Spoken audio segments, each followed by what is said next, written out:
Good evening, everyone. We are back with another review, continuing the reviews of the 5 nominated films for Best Animated Feature, this upcoming 97th Academy Awards. As we mentioned before in the previous video, normally with these things, I try and get everything watched. I try and watch all the Best Picture nominees, which is like 10 movies, and then I try and get the animated ones in, which is usually 5 or 6, I think. This year, I am boycotting the main Best Picture nominees, and because we did our Disney retrospective, we wanted to keep it in the wheelhouse of animation.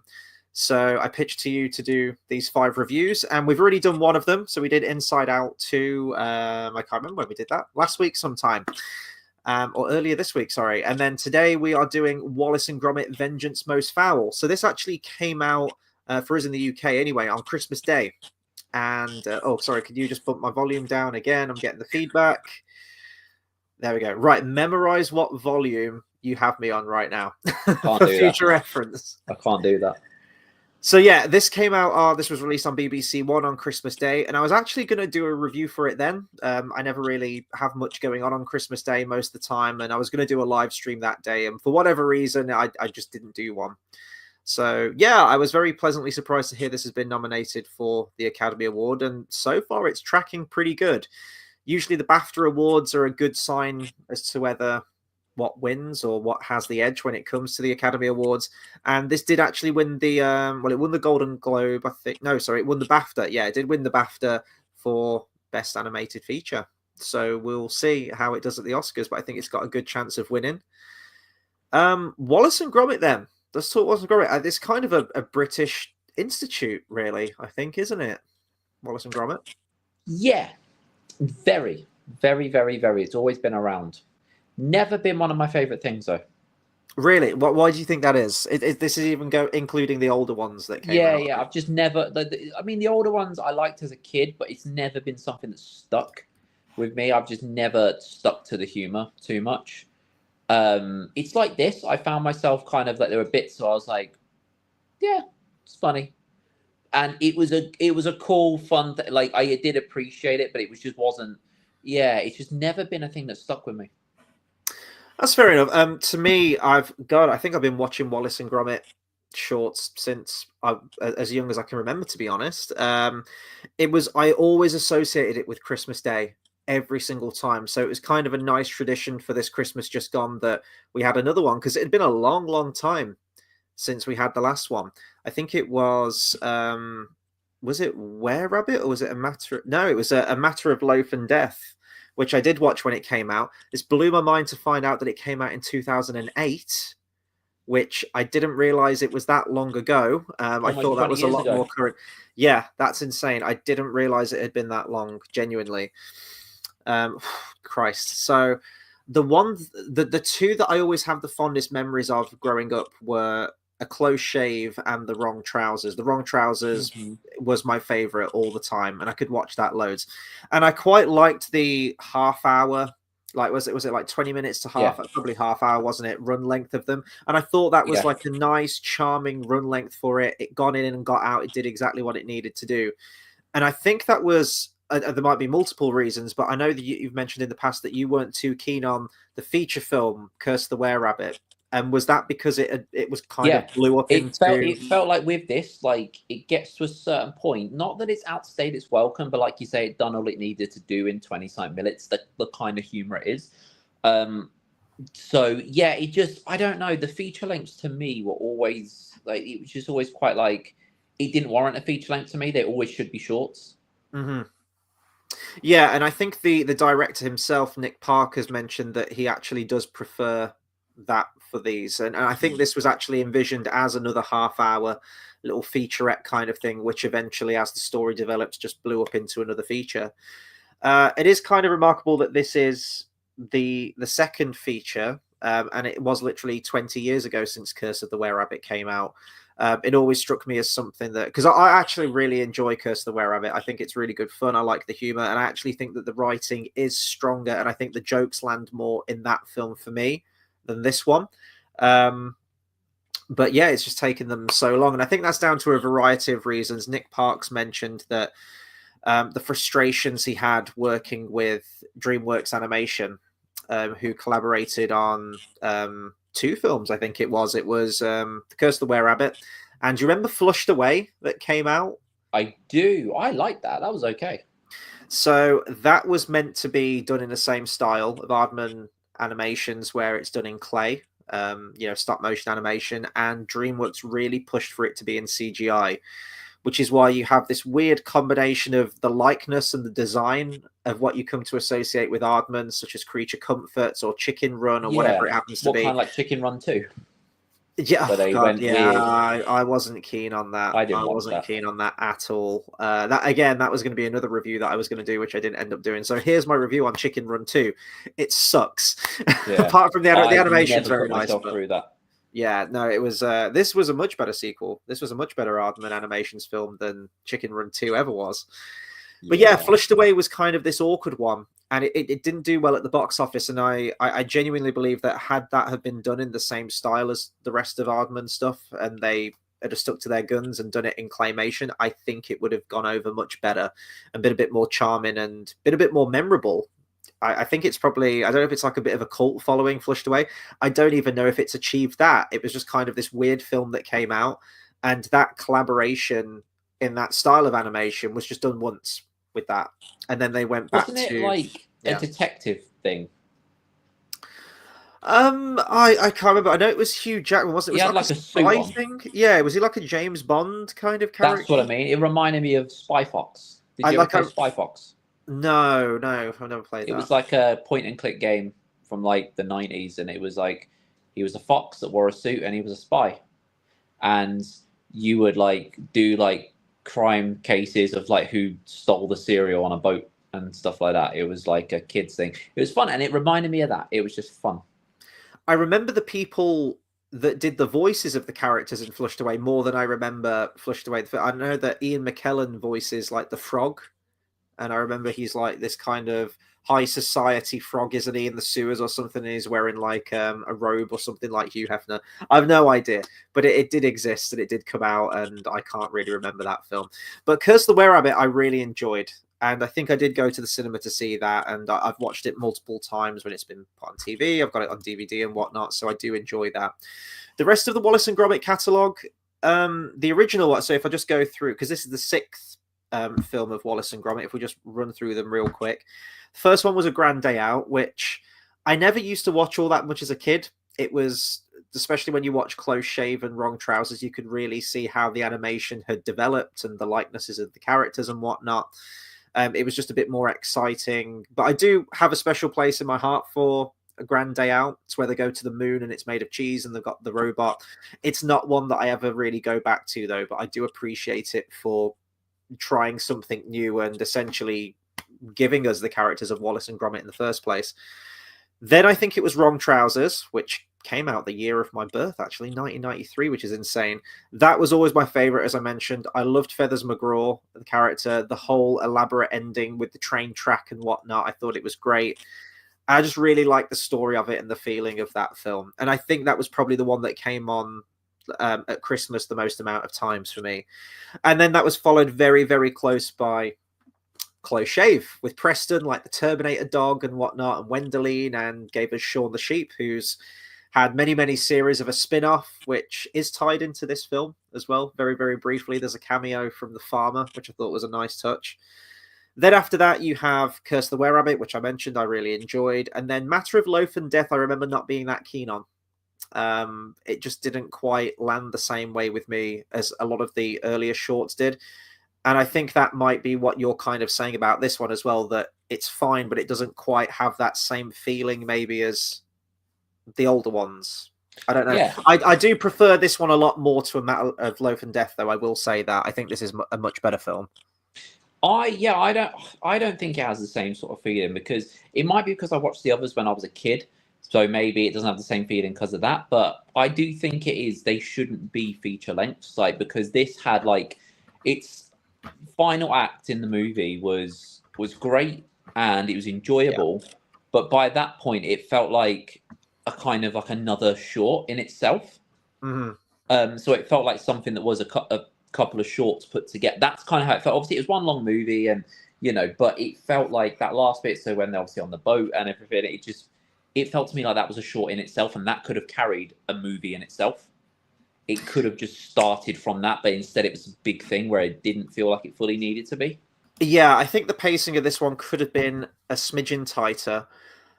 There's a great video on it where it talks about the horrors of Wallace and Gromit and how there's kind of like a real eerie emptiness to the world of the earlier shorts, how they're in a village, they're in a town or wherever, and it should be populated, and it's not. The only people that exist are Wallace and Gromit and maybe one or two other focal characters. You don't see any sort of pedestrians walking around or everything. It feels very alienated for some reason in an environment that shouldn't feel alienated. But that almost helped keep the focus on the little story that was going on. It didn't need all of this other stuff. Of course, when we get to Curse of the Were-Rabbit and we have the whole community, we're seeing everyone, we're seeing all of the neighbors and the whole village of people. And I like those characters. I think those are some fun side characters, including Peter Kay as the police chief, who comes back in this one. In this one, we do sort of blow up the cast of characters a little bit more. We see a lot of other people in there too. But I agree with you in that my favorite part of this film, and it's the part of all the animation throughout the whole film that blew me away the most, was the whole elaborate ending, was the boat chase on the narrow boats. I thought was great. And all the stuff with the train and the bridge at the very end I thought was very exciting and very visual. And that's probably my favorite bit.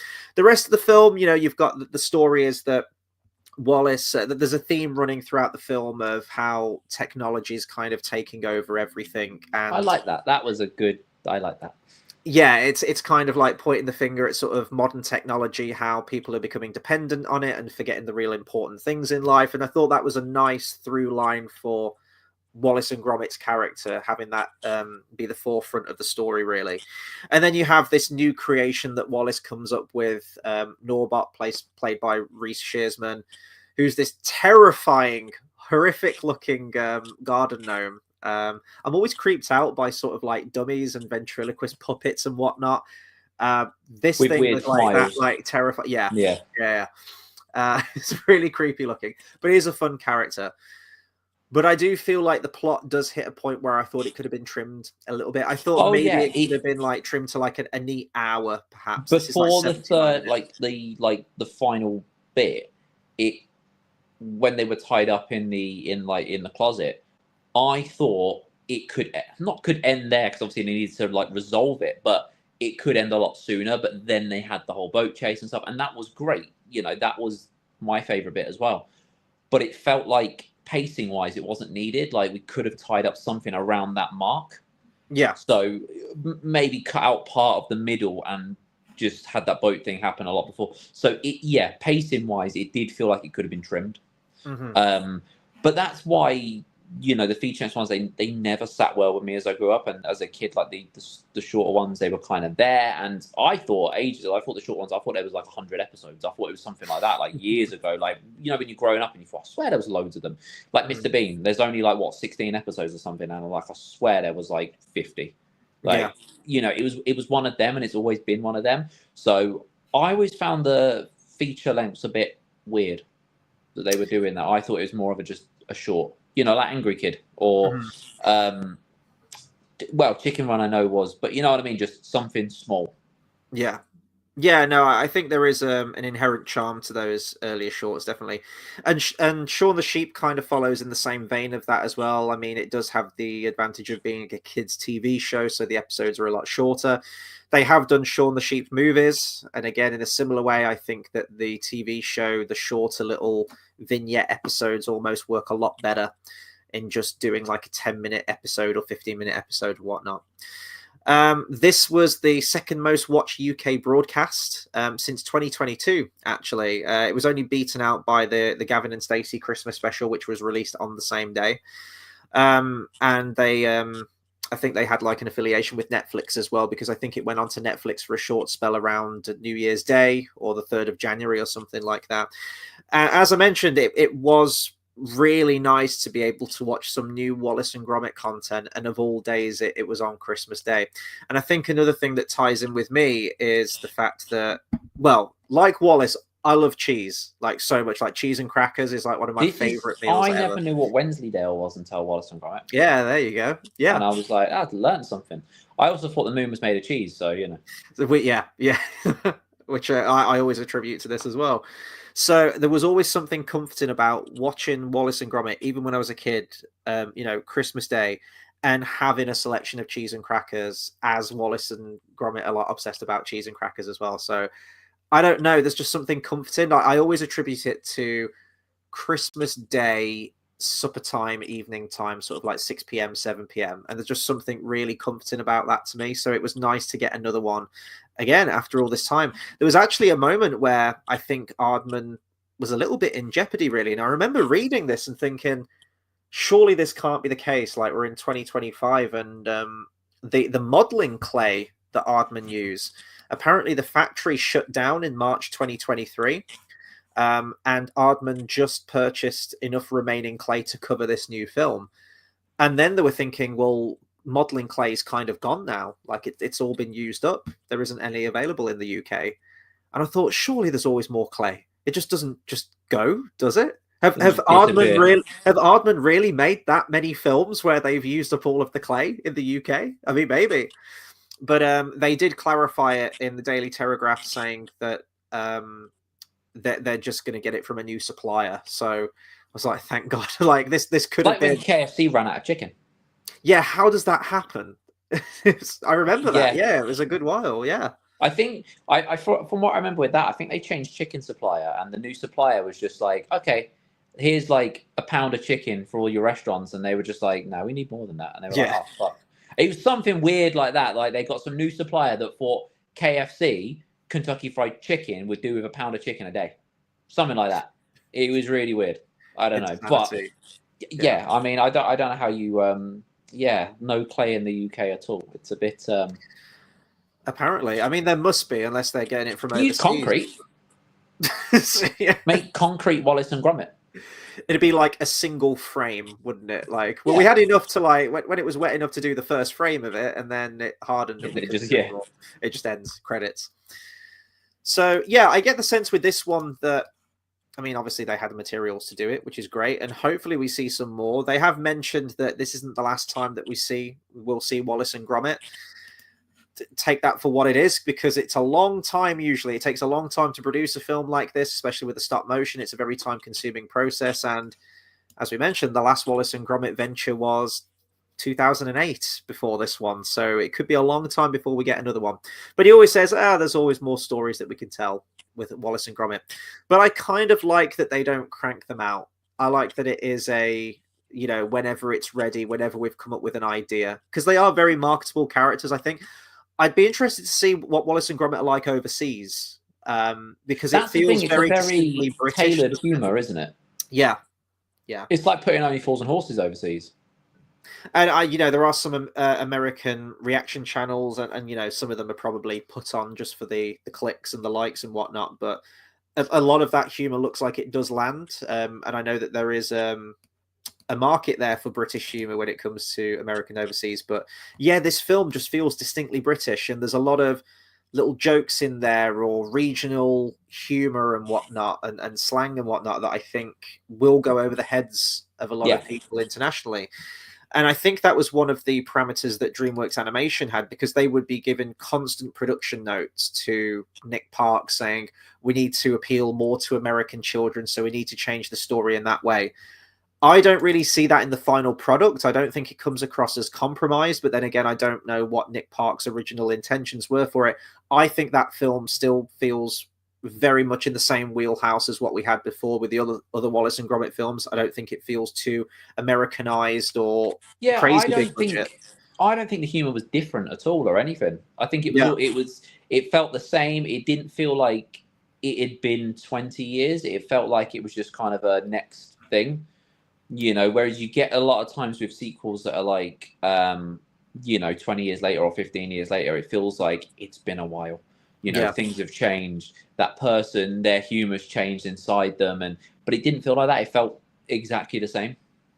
Yeah, no, totally. So I don't know whether Nick Park was able to sort of put his foot down and stick to his guns and say, like, I don't care what you say, DreamWorks, like, this is how it's going to be.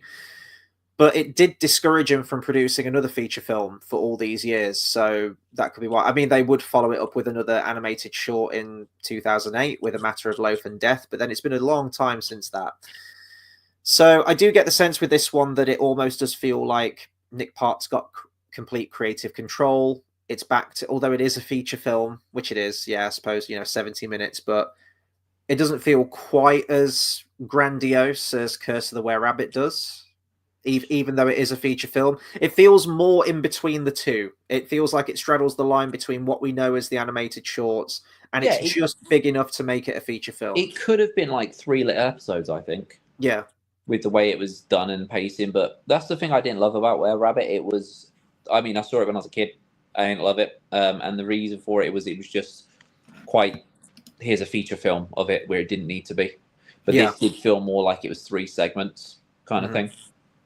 We got a couple of comments from JDC Man, which I think are definitely worth talking about. So says, hey, since you've mentioned that Wallace and Gromit Vengeance Most Fowl won a BAFTA, do you guys feel that the 2006 Best Animated Feature Oscar win for Curse of the Were-Rabbit was well deserved?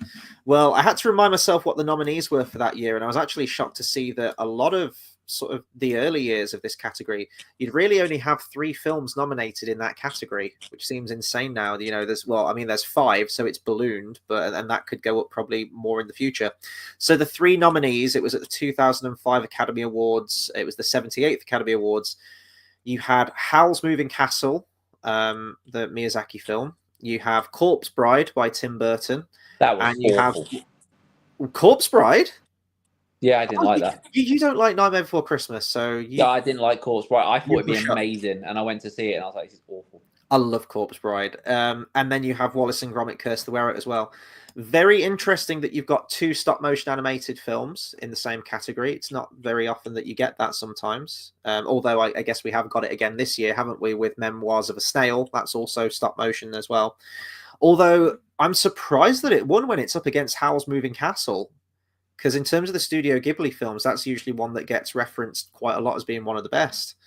And it is astounding animation in that as well. So, yeah, interesting. That I think it's... they're all... I love all 3 of those films, and they're all so different. If we're going purely from animation, I'm inclined to give it to Howl's Moving Castle. That could be just because I have a affinity for traditional hand-drawn animation, and some of that, like anime style is just absolutely gorgeous. But then I know how time-consuming and how meticulous the stop-motion stuff is for Aardman, and how long it must take to produce something like that. So, yeah, I guess maybe it is actually deserved. I don't know, but is that a reason? Is that a reason for it to win? Well, I guess it depends on which film has the most lasting impact on you. And I think just seeing Wallace and Gromit, I don't know. I still really like Were-Rabbit, so I probably would say it's justified. I would need to go back and watch Howl's Moving Castle again, because it has been a number of years since I've watched that. And we may have a chance to do that in the not too distant future without giving too much away. Although I guess I just kind of have there a little bit. So, yeah, it's just to say you have 3 films nominated all throughout the years. Oh, wow. 2004 is insane. The Incredibles, Shark Tale, and Shrek 2. I like Shark Tale. That was good. Shrek 2 lost to The Incredibles. The Incredibles is really good, but against Shrek 2? Yeah. Shrek 2 was so much better. Incredibles was average. Mm-hmm. Well, Shrek was the first one. I think the category was created in 2001 by the looks of it, and Shrek won the first ever one. So, yeah, it's interesting. Relatively late category. Yeah, Shrek 2 is better. I agree. And then JDC Man also says, while we're on the subject of stop motion being represented at the Oscars, have you guys seen Laika's Paranorman or Kubo and the Two Strings? If so, do you guys think they could have earned Oscars? So I haven't seen Paranorman, but I have seen Kubo and the Two Strings, and that is probably one of my favorite animated films of all time. It's one that I haven't gone back to loads. I think I've watched it 2 other times afterwards, but the first time that I saw that on the big screen was a very, very emotional experience, and it was just gorgeous. And what I really appreciated about that as well is that the end credits, it shows a time lapse of them setting up one shot for one of the biggest action set pieces in the film, and it's almost like they were showcasing how much effort went into this, and it was really nice to see that behind the scenes in the end credits as well. So yeah, I love Kubo. Haven't seen Paranorman, although I have heard good things about that. But I didn't see Kubo in the end. It's very good. Very good. There's another production company we could do. Leica. Leica's got some good films. Very varied films as well, which I like. Let's go back to Wallace and Gromit then real quick. I think one of the biggest talking points is that Peter Sallis is, of course, no longer with us, who was the voice of Wallace. He actually died in 2017 at the age of 96. That's some very good innings right there. But that's the thing. He wasn't missed, though, was he, in this? In the sense of it's not a, like, I really missed the, like, I'd see the difference kind of thing. Well, I mean, I do.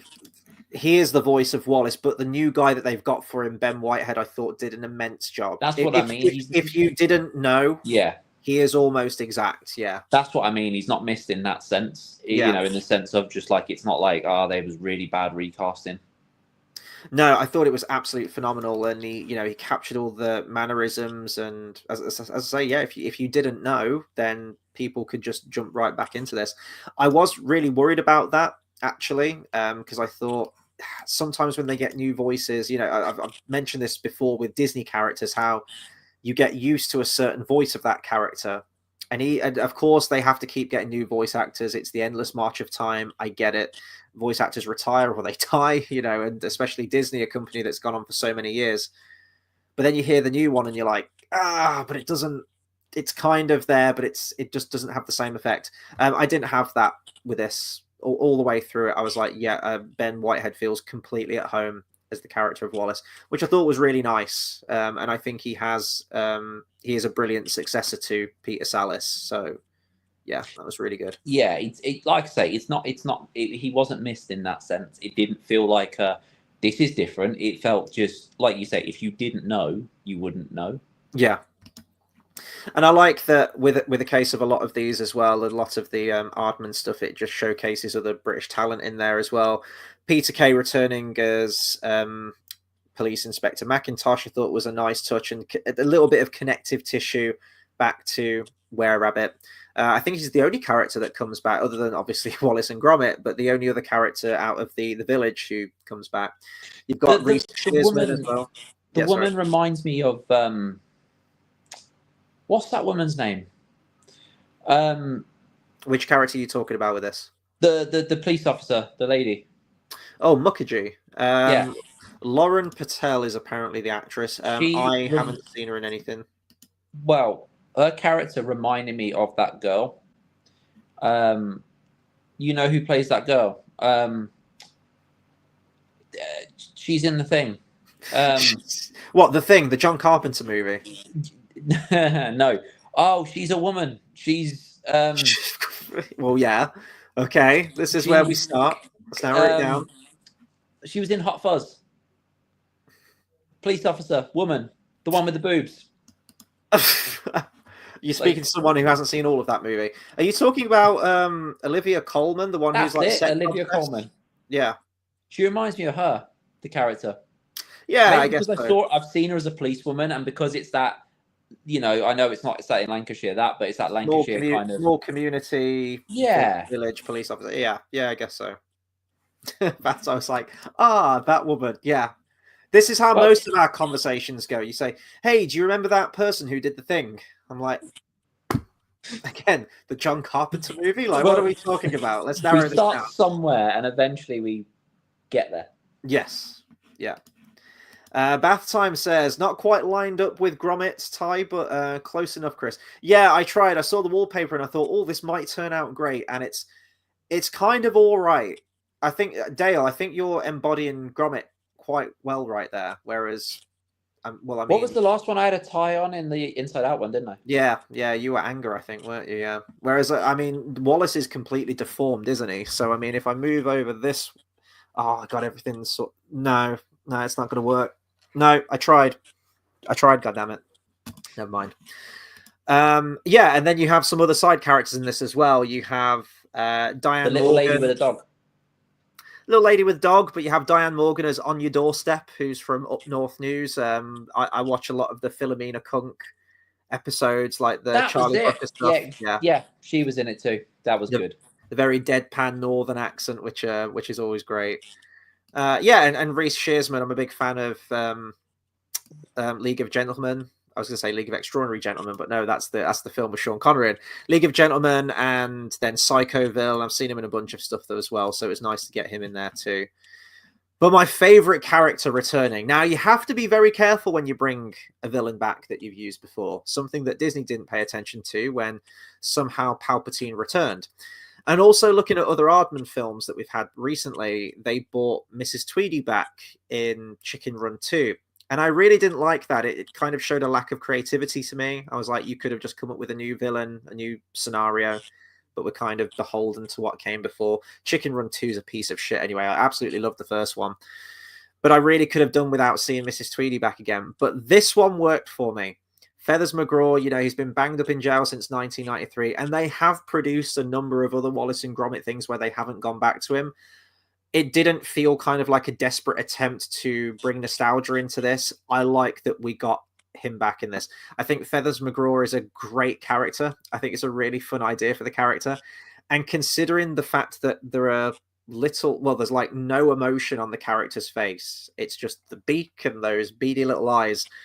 He is terrifying. Like the camera angles, like the zoom ins that they have on him. He has a real presence. The soundtrack plays a big part in that too. But yeah, it was great to see him back again. What I do like with this humor, though, like I say, it never landed fully. The more I grew up, but it's like when he dresses up as a nun, and it's very obvious that it's like obviously still him. It's that whole Looney Tunes kind of. Yeah, I do like that humor. I think it was done quite well. But yeah, he still had that, as I say, terrifying look, even though like he's dressed as a nun. So it still gave that whole silly costume that was quite blatantly someone else. Yeah, now you mentioned that, it is very Looney Tunes, isn't it? Bugs Bunny, like dressing as multiple different characters or dressing in drag or whatnot, always fooling the characters he's trying to escape from, like Elmer Fudd, yeah. And there's some fun things they do as well. I like that they kept the continuity where he's in prison, but it's essentially, it's a zoo, but it's treated very much like a prison. I don't quite know how that works, and you're not meant to think about it too much. You've got sort of prison wardens there who are locking him up, but he's also an animal in a zoo, and you've got to treat them nicely in the zoo and whatnot. Yeah. So but he's doing like pull-ups on like in his jail cell, and he's having to do sort of community service kind of thing, like litter picking and whatnot around. So it's fun. I like all the stuff that they did with that, and I just really like the character of Feathers McGraw, and when he gets the rubber glove on his head again. Is it me, or did Chicken Run have a very similar thing with the rubber glove? Well, I think just because it's chickens and I know, but didn't it have the exact same stuff? I can't remember. There was something that looked, maybe it was their thing looked exactly the same. I don't know. Probably, yeah. It was probably either Fowler, who's like the old commander, colonel, general character, and then you've got Rocky, Mel Gibson's character. That was a thing with, Chicken Run 2's got a lot of problems, but one of them was they recast so many of the voices, and it's not like a case of this that we've mentioned with Ben Whitehead, where his voice is almost one for one exact, and his mannerisms and his personality and whatnot. The voices really clashed with the characters in Chicken Run 2. And they recast pretty much all of them. People they didn't need to recast. They're still out there. They're still willing to play those characters. I think there were 2 returning cast members. I think I was going to say, Bunty, was it? Who was the one who was always knitting? Like the fat one. So I don't want to be a pie. I can't remember her name. That one, and Mrs. Tweedy, Miranda Richardson. I think they were the only 2 people that came back for it.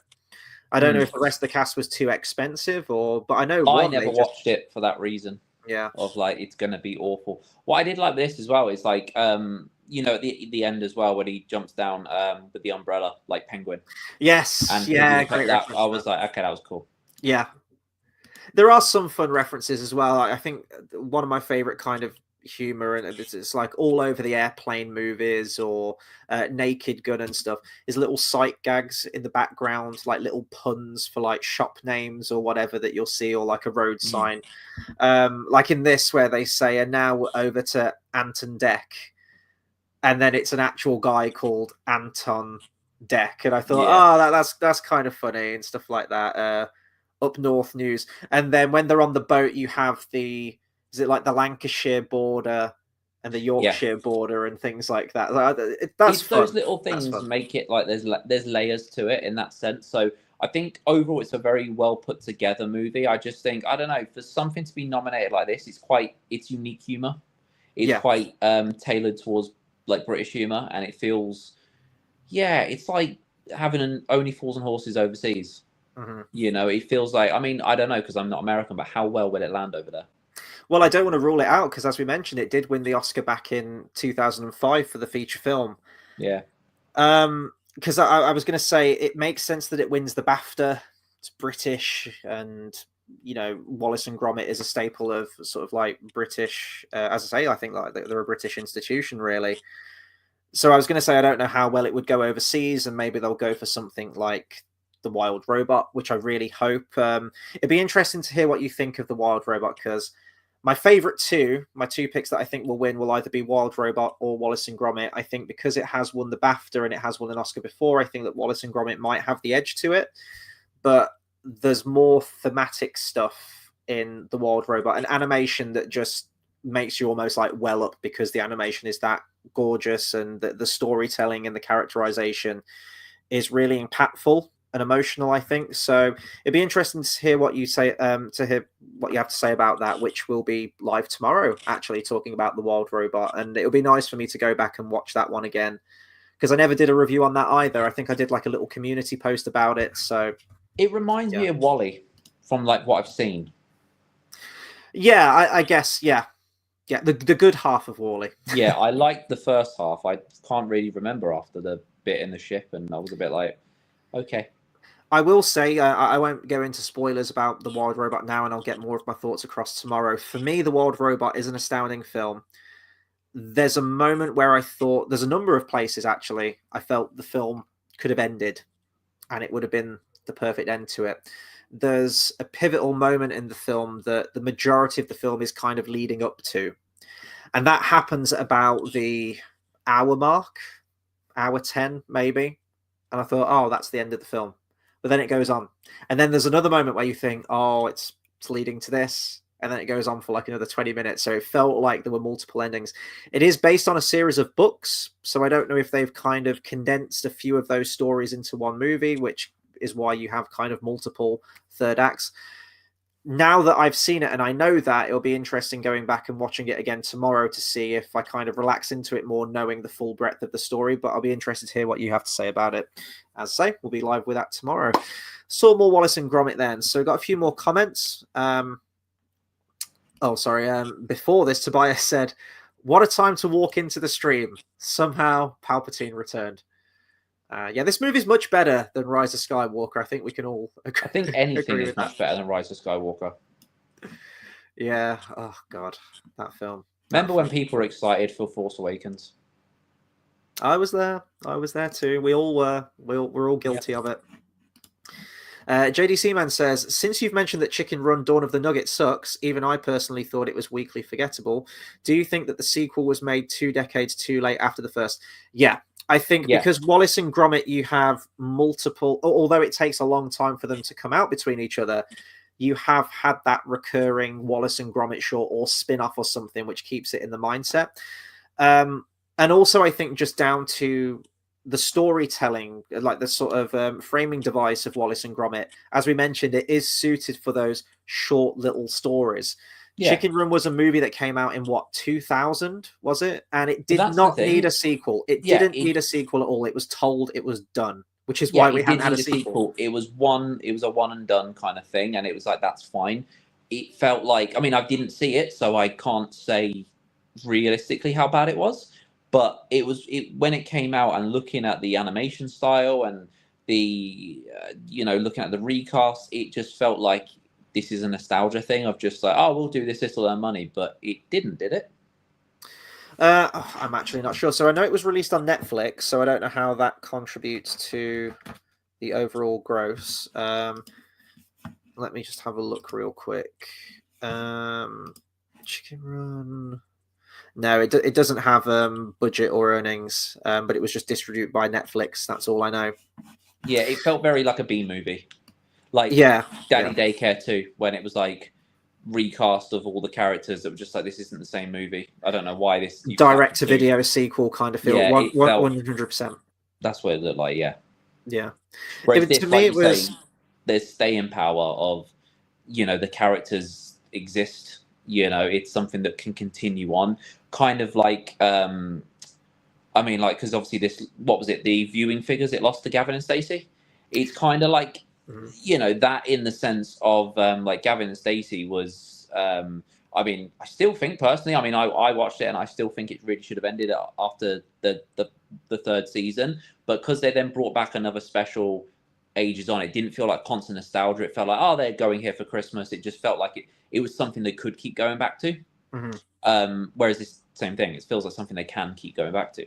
Yeah, yeah, definitely. They should not have done a sequel to Chicken Run, and there wasn't like an outcry for it at all. Like Chicken Run is a film that everyone loves. It's a great Shark sort of. Tale 2. Oh, don't give DreamWorks ideas. When they run out of money and it's like, right, what film can we go back to? Make a Ants sequel. 2. Ants 2. There you go. Oh no, we can't. We probably can't get Woody Allen in it anymore because Ants, but with a 2 instead of a Z. What I'm an absolute sucker for that. Just having the number in the title. It's just really cheesy, and I love it. I'm here for it. Bath Time says, I think it's fantastic. It's so unapologetically British. Real credit to our film industry. Yeah, completely. And I love that Aardman are still making movies. I love that they have now found a new supplier for their clay that they need to use, their modeling clay, because it'd be a very sad day if they had to close up shop forever. So yeah, hoping to see a lot more films from them. That being said, a lot of the Aardman films outside of Wallace and Gromit, Chicken Run, and the like Creature Comforts that they used to do, I actually haven't seen a lot of their other little side films that they've done. They did one that was it called? I was going to say Year One. It's not called that. Early Man, I think it was called. It was like a caveman one. I think Eddie Redmayne was playing the main character. They did a pirate one, which I haven't seen. So there you go. There's another animation studio. I've never heard of that pirate one. Yeah. Oh God, what is it? Aardman Pirate. Oh, it's literally called The Pirates! Exclamation mark. Oh. Band of Misfits. I didn't know they did that. With Hugh Grant. Yeah. There we go. Tobias says Americans pretend to understand the references in Wallace and Gromit to seem hip. Do you know what I don't get about the humor though? It's we seem to have British humor. I don't think there's such thing as American humor, is there? No, there is. Is there though? Like, what's very just American? There's a really good video on this. It's a Q&A session with Stephen Fry, and someone asks him what the difference is, and he says American humor, they tend to gravitate towards the cool characters, the ones who come in with like a quippy one-liner, and they get the girl, and they're the coolest guy in the room, and they'll belittle everyone. They're sort of like the top dog. Whereas British humor is, it's always the underling. It's always the suppressed one. It's someone who dreams of getting to a status or believes themselves to be a status higher than they are, but it's very self-deprecating. And yeah, it's like your Basil Fawltys or your Del Boys and Blackadders and characters like that. Whereas Stephen Fry said you've got your cool characters like, Jim Carrey or Ben Stiller or whoever it is, just cracking a badass one-liner. And I think Bill Bailey also said it. It lands differently here, doesn't it? Yeah, I think we've got very as I mentioned, like sort of self-deprecating humor. We're not afraid to make fun of ourselves. Whereas Americans, I think it's more you've got to be sort of like badass and quippy kind of thing. I think Bill Bailey as well said that in the UK, when you ask someone like, how are you? It's just not too bad. And that's as good as it gets in the UK. It's this constant state of things aren't great, but things could be worse. And that's very true. I think that's very, very, very true of British culture, definitely. So, Yeah. I'm Whereas gonna start. Americans are very positive and like self-improvement and, you know, oh, that's awesome, that's great. Whereas we're I'm like, gonna start yeah, doing it's all that right. every time someone goes, "How are you?" I'm gonna go, "Fucking amazing," every time, no Yeah, matter if I'm but feeling like shit. even then, right now, there's a hint of sarcasm in your voice, right? You know it not to be true, and you're just like, oh yeah, I'm great, I'm grand, mate. Yeah, couldn't be better. It's still still very British. Yeah. But it's a really good interview, that, actually, where he breaks down the differences. I'll send you that afterwards. I think it's worth a watch. Bath Time says, would you ever review the film would you ever review the first half of WALL-E is based on Silent Runnings? I didn't know it was based on anything, actually. That's news to me. I've never heard of Silent Runnings. I could definitely consider it. It was very unique. That's the thing, Wally. It just turned into a general Pixar movie afterwards. It was like they kind of were scared of what they were doing. They were like, well, just in case it doesn't land, you know? It's the same with Up as well. Like, if you talk to anyone about WALL-E, everyone always talks about the first half. And then they go, yeah, but then the second half wasn't that great. They go onto a spaceship and there's full of fat people and it's something about a plant or whatever. And it completely loses that charm. It could have been a silent film. Apart from like the weird little, you could have had like Eva or whatever saying some things in there, so you had a little bit of dialogue. But I think there'd have been way more. It should have just been set on the junk planet all the way through, as far as I'm concerned. And it's the same with Up as well. If you talk about that Pixar film to anyone, people will go, "Oh, it's lovely. I love it." Oh, the first 10 minutes really made me cry. And I'm like, yeah, the first 10 minutes is like a short film unto itself, and it's amazing and it's incredible. It's emotive and it's all visual storytelling with wonderful music. But then the rest of the film just kind of goes through the motions, and it just kind of becomes, at least from memory. I only watched Up the once when it came out, and I think it was like 2009. I think so. It's been a long time. I've not watched it. We might have a chance to watch it next year sometime, maybe, possibly, if we stick to our guns. JDC Man says, another thing, since you've just complained that some of the cast of Chicken Run didn't need to be recast for the sequel, can you guys say the same for Disney's 2019 remake of The Lion King? About that. That's different though. That's a remake. That's Yeah. a weird remake of like a live action. Like it's a weird kind of shot. I mean, I've not watched it, so I can't say it's shot for shot. But you know, close. basically, like, yeah, let's do the same thing. Let's just make it live action. Well, it's not live action, but you know what I mean. Like weird, photorealistic. Yeah, it was. Yeah, that was no. That's a terrible idea for a movie. Yeah, the 2019 remake of Lion King is a film that absolutely does not need to exist. The original is perfect. There's a reason that for a long time, it was one of the highest grossing animated films of all time. Massive legacy coupled with the musical that's still, as far as I'm aware, still ongoing to this day. It hasn't stopped. And it's incredible. And nothing needs updating with that film. It's fine. And you could show it to anyone now, be it kid, teenager, adult, and they'd still love it. It's a film that does not need to exist. But if you are going to remake something, to me, it's like you need to present something new to the table. You have to change the story somehow, or have a new vision for it, or present something new. Because ultimately, if you're not presenting anything new, if it's going to be a shot for shot, then what's the fucking point of remaking it? And this is why I hate the remakes so much. But yeah, to the point where, and you hear this still, where Disney is still cranking out these live action remakes. I'm hoping that Snow White absolutely bombs, so they reconsider, but they continue to make money. I'm kind of intrigued by Snow White just because it looks so bad. And yeah, I'm sort of morbidly curious about that film. I really am. But it looks absolutely abhorrent.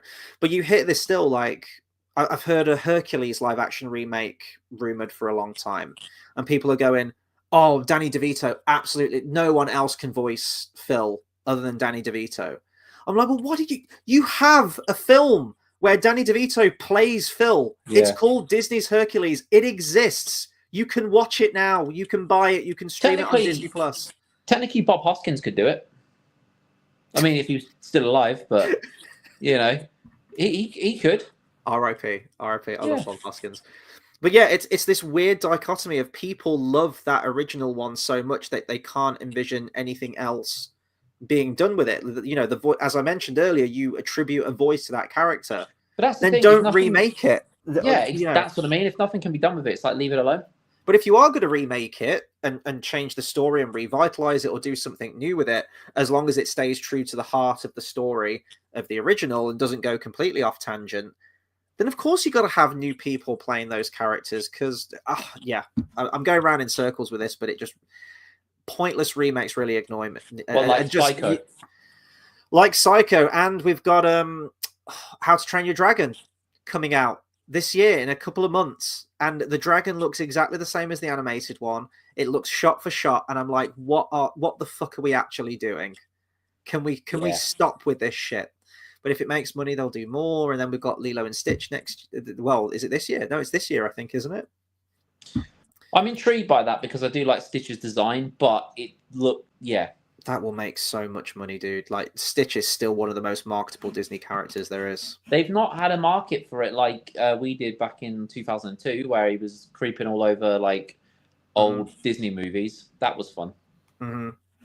They did completely recreate the sandcastle shot, though, didn't they? Where he's like stomping through the sandcastles like a kaiju, and far be it from Disney to do anything new and creative. Let's just do what came before. Battime says, I've always felt that way about extras. What on earth did they make in the States about Barry off EastEnders? But yeah, people love extras, though, in the US. So I think Ricky Gervais is one of those few comedians that has able to transcend both audiences. I think he can sort of like mold his material well to the different audiences. Bathtime says British humor is normal characters in wild situations. Americans is wild characters in normal situations. Yeah, I think that's a good take. Yeah, definitely a good take. That does make sense. Yeah.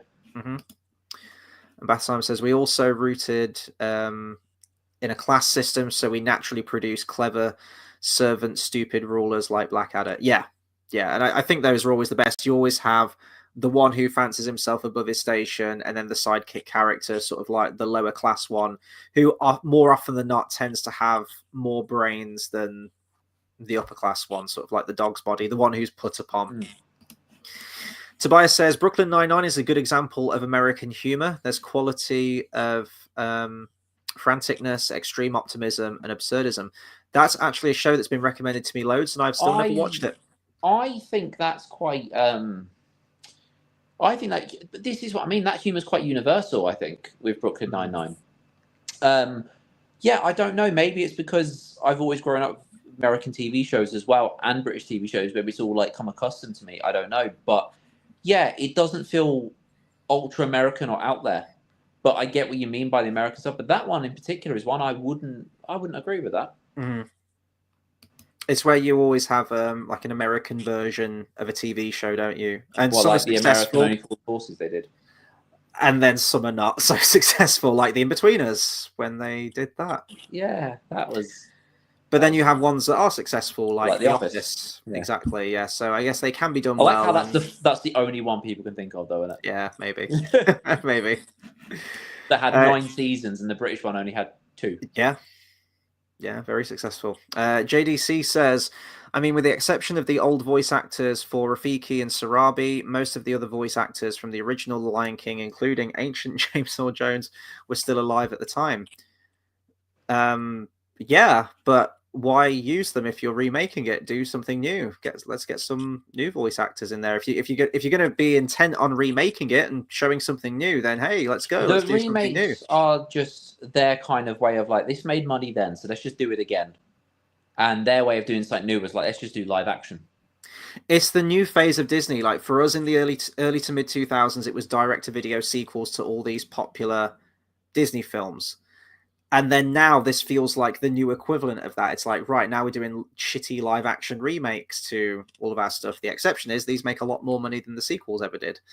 So, and now we're getting prequels to these live action remakes where we had Mufasa that came out, which I think that actually ended up doing well, annoyingly. I have a feeling it started out pretty slow and then it kind of blew up, I think. When are they going to do a genie one for Aladdin? Oh, God, they'll get there. Don't worry. Yeah, so it did actually kind of make its money back with that. Mufasa was done on a budget of 200 mil, say 400 with marketing, and it made just shy of 700 mil. So it is a drop-off from the other one, but that's to be expected. Oh, I hate people. I hate people so much.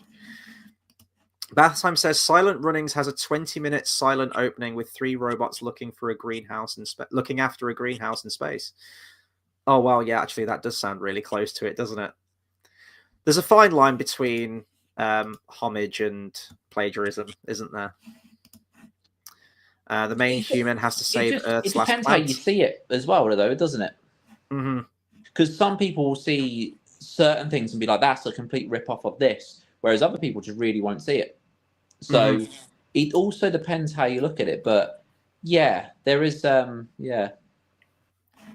What do you think of this? Bath Time says, I'm okay with remakes that are shot for shot if they had crap production or SFX. So in principle, I think Wicker Man, etc. are acceptable as remakes.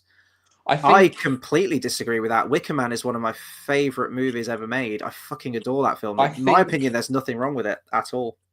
Well, I think I mean, it's interesting you say that, because when it comes to things like that, I can see the warrant for a remake in the sense of going, okay, let's do this because now we've got. I'm trying to think of a really, really, really good example. Can't think. All right, so let's go Nosferatu. I haven't seen the remake, but Nosferatu, in the sense of 100 years later, you can really do something with that.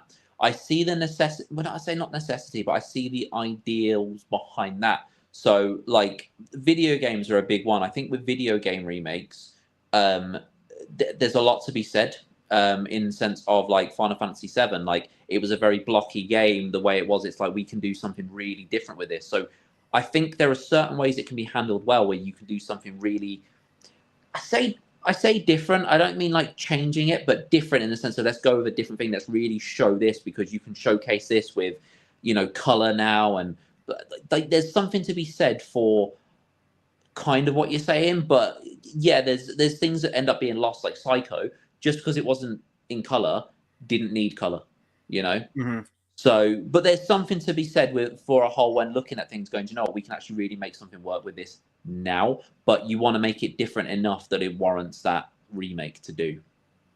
Well, didn't Gus Van Sant say that he directed that shot-for-shot remake of Psycho in order to prove that shot-for-shot remakes are terrible and shouldn't be made? I think he said, like, he made it so that someone else wouldn't make it. It's like, to prove a point. That sounds like it's coping to me. That sounds like after everyone tore it apart, he constructed this narrative. Oh no, this was my intention the whole time. I will disagree with you there, Bath Time, though, in that, well, at least for me, sort of like wonky special effects and whatnot, if it was made in the 30s, 50s, 30s, 40s, 50s, whenever it was made, that doesn't bother me, because it's always a sort of like, that film should remain a time capsule. The only time that I'm cool with remakes, and of course there's the caveat of if they're done well, is if it's more readapted. I don't need it remade in exactly the same way, just with fancier production quality and special effects. For me, it's more than that. So if I throw out 3 of my favorite remakes of all time, they're entirely different from the original versions that came out, completely readapted with a new tone and saying something different, presenting something new. First of which would be Scarface. And Scarface has kind of reached a level in the pop culture. It's quotable, the look of it, Tony Montana and everything, where people probably don't realize that that's a remake. I didn't for a long time. I thought Scarface, the 80s one, was it 83 it came out? I forget. I thought that was it. I thought that was made for then, and a standalone thing.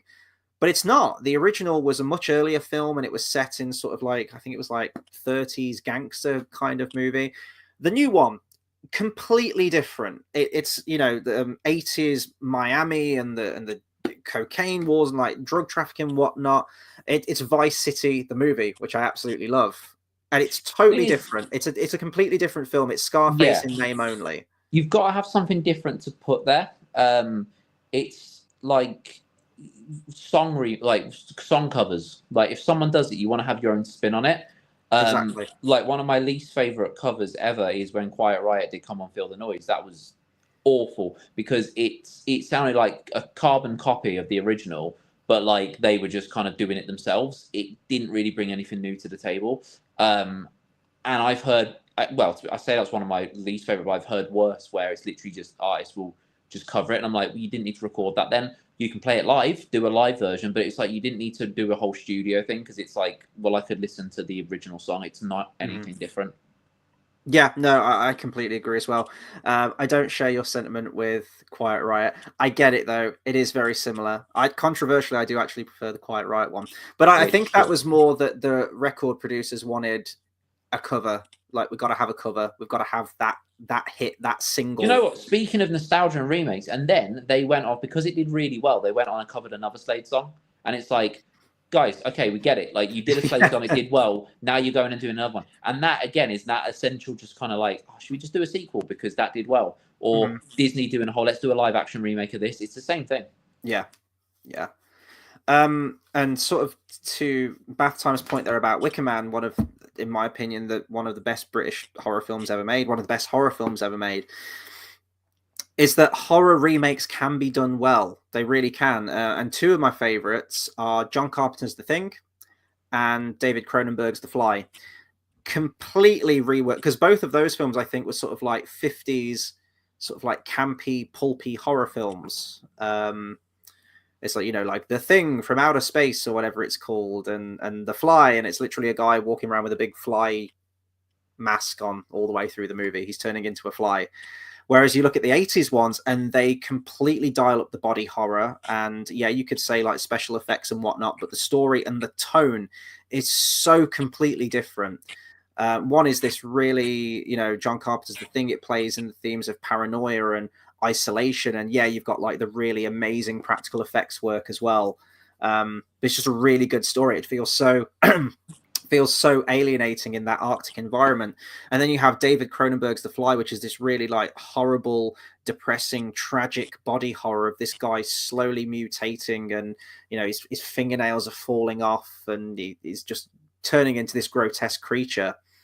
And it's wonderful. So yeah, it is taking the idea of the story that was posed in that original film, but it's doing something completely different and like becoming its own thing. Kind of like Halloween when they remade that. Loads of times. They've done that loads. No, but when they did a remake. Oh, the Rob Zombie. Yeah. So that was, we've taken this character that has so much mystique to him, and like he is evil incarnate. Let's talk about how he had a really shitty childhood upbringing, and let's give him an origin story.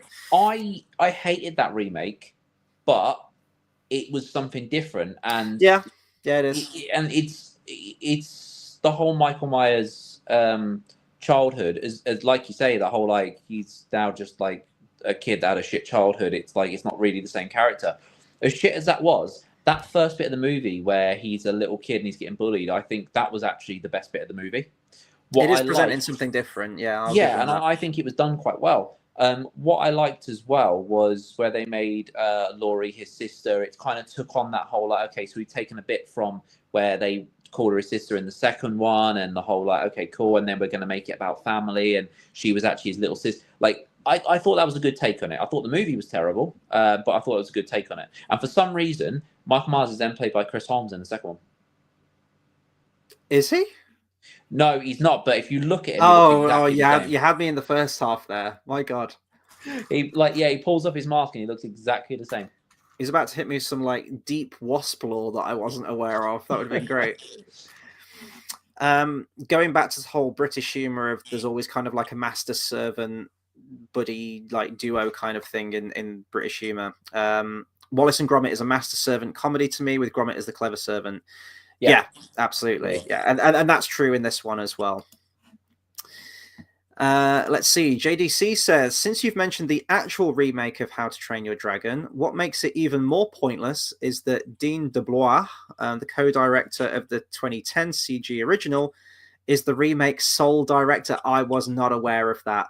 That is insane. Why? Why? And it's going to make a shit ton of money. And then they're going to do How to Train Your Dragon 2 and How to Train Your Dragon 3. And then they'll do a live action version of Frozen after Moana. And I'm going to hate life. I think Ariana Grande should play Elsa. I'll be there for it. I think she should play a corpse at this point, because she's not far off it. Hey, she can do no wrong. Okay, this is another question about sort of like video game remakes here. Video games are a little different because of the actual hardware you play them on. Well, that point, I mean, yeah, video games are different because of that. Because it's like if they made a Chrono Trigger remake, it would be something different because it wouldn't be a a 2D sprite game. It wouldn't be that kind of thing. So it would be very different. But I disagree with the hardware thing because remakes make them more accessible, but that's why also remasters are good. So, like for instance, like Kingdom Hearts, when they did a remaster, you're not going to remake that because it's like that doesn't need a remake. That holds up very, very well. A game like Chrono Trigger, yes, it holds up very, very well. But like you could see them being like, well, now we can do 3D. Now we can do this. It's like, ask me, what could they change in Kingdom Hearts to warrant a remake? They can't realistically. There's nothing to make it a remake. I mean, Like, they've upscaled it, haven't they, and added like smoother but that's a dynamics to remaster, it, so yeah. that's you can easily make those kind of things accessible. I think Spyro, went really, really well because it was a whole like graphic wise. They were like, well, that worked for let's just do the same thing because it was so loved, and it was like we want to make it more accessible and look at how different the graphics are, and that's where I talk about how like certain things like you can just go, we can upscale this, we can do this better. So yeah, video games are a different kind of ball game in a way, but yeah, I do think hardware wise, it's like there's loads that warrant remasters. That why do we need remakes? Someone spoke about Final Fantasy X getting a remake, and I was like, well, what's the point? I know it's 21, 2, 3, 23, whatever amount of years old. It's like a year older than Kingdom Hearts. I was like, but where would you warrant a remake? What would you change about it? It holds up exactly the same. It's 3D. The way the characters are, like, what would you change?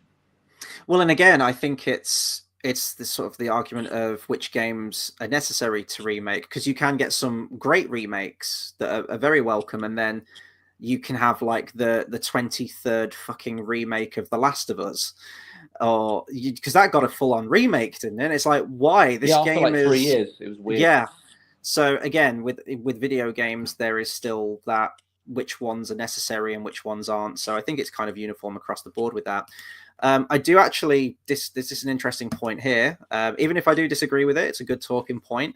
Bath Time says, I think kids' films in principle can also be remade, like Home Alone, Goonies, or things like that. Give them to a new generation.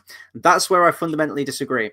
I think that you could show a kid Home Alone now and they would still love it. I think the everything within that movie, the funny humor and whatnot, and just the level of camaraderie for something like the Goonies, doesn't matter to me that it's set in the 80s or whatever.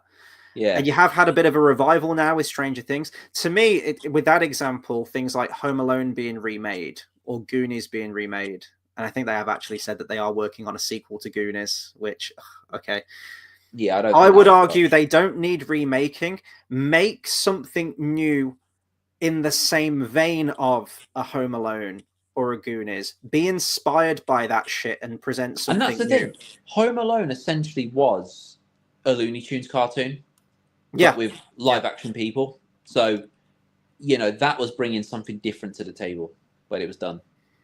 And you could argue that Home Alone's already had a remake, and it was Home Alone 2, which is basically exactly the same film in a very different, just in a slightly different location. Haven't they got like 6 now? Yeah. There are 2 Home Alone films, no more, no less. Although some people do like Home Alone 3 for some reason.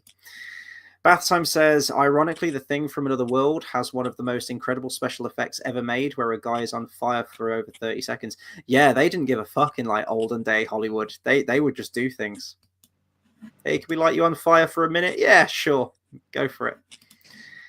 Bath Time says, do you consider Lucas and the special editions of Star Wars to fall under remake territory? And how do you feel about the tinkering in principle? I think that just is shit. I think that's just a shit move. I think preserve things and like, I get upscaling in sense of just going, okay, we're going to make this a little bit better, put it in HD. But when it's like, we're going to change things and add, like certain bits might be warranted because of continuity. I get that, but not really, in the sense of if you can help it, don't do it. I was going to say, the argument then is to watch your fucking original films and tool your prequel trilogy to tie in with what already came before. No, there is that. What I mean is like changes in the sense of trying to think of a really good example, because there's a, but there you go, the Emperor, for instance. I get that because they then the next one changed the Emperor anyway, and so I get that what they did to Palpatine in Episode 6. Like I get changing those kind of things, but yeah, like you say, it's like it's the whole you've made your bed kind of thing. It's like you've done that, now you need to, you know, own up to that kind of thing. Like when they change, I really hate, even I know it's not really a big thing that loads of people hate, but like when, like for instance, they change set pieces, like Harry Potter, the castle changes from like number 3, and I thought the look of the castle was great because they went for a proper thing, but I'm just like, but you established that, you know, this was over here and this was here. It's like you stick with it. You know, fair enough, you want to go for a look at a castle, you can add this courtyard and do that, sure, but you've established that this is over here, this is over here, you need to keep doing what you're doing. Yeah, there's some weird stuff in Prisoner of Azkaban, as you mentioned, like the change of locations of certain things, and the complete change of the look of established characters. Professor Flitwick, who's sort of like this goblin-looking character, is now like a bowl-cut, mustache-sporting music teacher, and I'm like, that's weird. Tom, who was a normal human in the first movie, you only see him briefly, he's mentioned in the Leaky Cauldron, is now like an Igor hunchback sloth from Goonies looking thing. Everyone fucking loves Prisoner of Azkaban. That's one of my least favorite ones out of all of them. That's probably a hot take. I love the casting in it. You know, Gary Oldman and David Dawn French. That was again good. I know the original actress died, so but again, and it was the fact they moved it, and it was just on the common room, just on a stairwell, and I'm like, but that's not where it's meant to be. It was really but she was good in it. I did like her. I think it's just because you had sort of like the regal one, you know, she's like password, and then it just cast someone similar with the similar aura about her. But they had the Dawn French and... Because Lenny Henry was in it, wasn't he? Yeah, I was going to say, they had the Dawn French and Lenny Henry package deal with that movie, didn't they? Yeah, which I think he was great. That was one of my favourite characters. Very strange moment in that film. Bath Time says, I meant the platform. The Super NES, for example, isn't being made anymore. I'm fine with them porting, remaking, etc. for games that otherwise would be lost. Yeah, but that's what I mean. So, like, it's not made anymore, so it's not accessible. But if you can put it on certain things, like it doesn't need like a remaster can be good enough, is what I'm saying. Like if Kingdom Hearts wasn't a big series and, you know, it was just one game, there'd be nothing wrong with remastering it and putting it on like PlayStation 5. There'd be nothing wrong with that. So we don't need remakes. It just depends. It depends on the game. But I don't think hardware is like, you know, it doesn't warrant remake all the time. Actual hardware. Bathtime also says, in any of the Home Alone remakes, or I guess sequels, have they gone the Taken route and Kevin McAllister leaves his entire family alone at home? I feel like Home Alone would be very different now with modern technology, wouldn't it? With a simple, handy mobile phone, the film really doesn't exist, does it? Do you know how in like the original movie, he goes in towards the end, he gets into the tree house?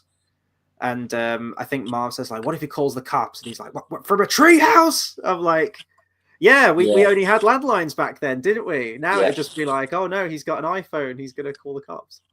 Yep. So, it does change. It changes horror movies as well, doesn't it? Yes. Yeah, no, it does. It does. JDC says, now, even though I somehow... minded Mufasa the Lion King. I guess that means somehow didn't mind Mufasa the Lion King, which should have been 2D animated to begin with. I really hope the new Lilo and Stitch flops while Warner Brothers' newest 2D Looney Tunes movie succeeds. Oh yeah, that's the Porky Pig one, isn't it? I don't think it will succeed, only because you see what they started changing with Looney Tunes, where like Elmer Fudd had an axe because of the gun thing. I don't think it will succeed. They did that? Never know. Yeah, they gave Elmer Fudd an axe, and Sam's given an axe. They took away their guns. Yeah, they put Clockwork Orange as a background character in Space Jam 2. Characters that are famous for murdering and raping people all the way through Space Jam 2 was a wreck. Yes, it was. That was a wreck. Yes, it was. You went to the cinema to see that movie. I did indeed. You were the only one in that cinema, weren't you? Or was the one? No, that was Bill and Ted. Oh, that was it. But I think Space Jam, there's a couple of people there, but I was like, I'm going to cinema to see this. I was like, it's going to take me back to being a kid, and I was like, that was fucking awful. It made me cry. JDC says, by the way, the title of the new Looney Tunes movie is The Day the Earth Blew Up, which stars Porky Pig and Daffy Duck, and will be releasing in my native USA on March the 14th of this year. 2D for life. Yeah, and that's, I mean, we did watch the trailer for that, didn't we? I think after a stream one time when they released the first trailer, and we thought that there was a lot of like burp or fart humor in it, wasn't there? There was like, or was it asses? There was something in there. There was it butts. was a bit. Like, I mean, constantly. I'll watch it because I love Looney Tunes and I think it'll be fun. But I don't hold out hope because of Space Jam 2. Yeah, yeah, we weren't blown away by the trailer, but then part of me is in a similar vein, JDC, where I'm like, I keep preaching that I want to see a return for 2D, so I should be supporting 2D Looney Tunes films. Back in Action was good. Yeah, that was all right. That one. Yeah, that was good. That was the same kind of humor. That was cool. Is that Brendan Fraser? That one. It was, yeah. Yeah. The Mummy meets Looney Tunes. That's a good combination.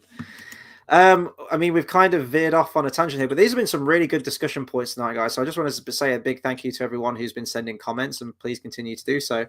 I feel like I'm kind of taught out about Wallace and Gromit Vengeance Most Fowl. There's not really a whole lot to say about it, other than that, for me, I thought it was a nice, charming dip back into the world of Wallace and Gromit.